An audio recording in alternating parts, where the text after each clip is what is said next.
Assalamualaikum warahmatullahi wabarakatuh. Perkenalkan, nama saya Ade Bayu Sastra dengan NIM 1915001, Program Studi Bimbingan dan Konseling Pendidikan Islam, Fakultas Tarbiyah, Institut Agama Islam Negeri Syekh Abdurrahman Siddiq Bangka Belitung. Mata kuliah Modifikasi Perilaku. Dosen pengampu Ibu Miska Zulfa SPDI MA. Baiklah, sebelum kita mengetahui sejarah modifikasi perilaku, lebih baiknya kita mengetahui apa itu modifikasi perilaku. Modifikasi perilaku adalah aplikasi cara sistematik, prinsip-prinsip, dan teknik pembelajaran untuk menilai dan memperbaiki perilaku individu, baik yang terlihat overt maupun yang tidak terlihat covert, dalam rangka untuk meningkatkan potensi individu. Di dalam modifikasi perilaku ada dua kelompok masalah. Yang pertama, perilaku defisit. Yang kedua, perilaku berlebihan. Yang pertama, perilaku defisit merupakan perilaku yang terlalu sedikit. Definisi sedikit ini biasanya merujuk kepada keadaan di mana seseorang tidak menunjukkan suatu perilaku berdasarkan dengan rangsangan atau stimulan yang diberikan. Yang kedua, perilaku berlebihan merupakan kebalikan dari perilaku defisit. Perilaku berlebihan merupakan perilaku yang muncul tidak pada waktu dan tempat yang tepat. Baiklah, jika sudah mengetahui apa itu modifikasi perilaku, selanjutnya kita memasuki sejarah modifikasi perilaku. Dalam perkembangannya, modifikasi perilaku berkembang secara pesat mulai pada tahun 60-an.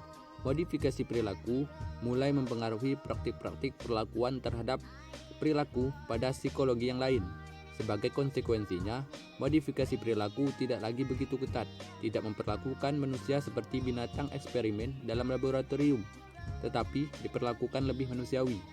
Baiklah, selanjutnya momen-momen historis modifikasi perilaku.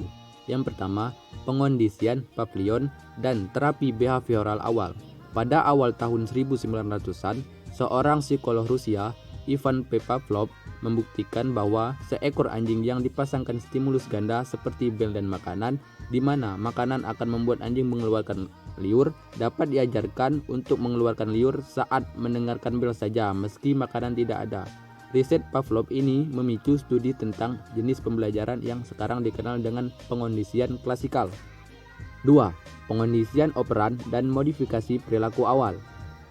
Pengondisian operan atau operan conditioning melibatkan refleks-refleks, yaitu respon-respon otomatis terhadap stimuli. Tahun 1938, B.F. Skinner menggantikan pengondisian Pavlovian ini dengan apa yang kemudian disebut dengan yaitu sejenis pembelajaran di mana perilaku dimodifikasi berdasarkan konsekuensi-konsekuensinya, yaitu berupa penghargaan dan hukuman. 3. Analisis behavioral terapan.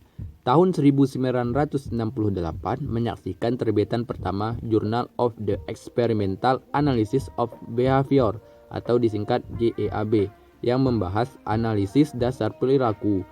Di sebuah artikel editorial yang penting, dalam edisi pertama JABA, Beer, Wolf, dan Risley mengidentifikasikan dimensi-dimensi analisis behavioral. 4. Terapi behavioral kognitif. Terapi kognitif, Albert Ellis berpendapat bahwa pemikiran-pemikiran irasional seperti pemikiran negatif yang biasa terpikir oleh seseorang dapat berbagai macam emosi yang mengganggu.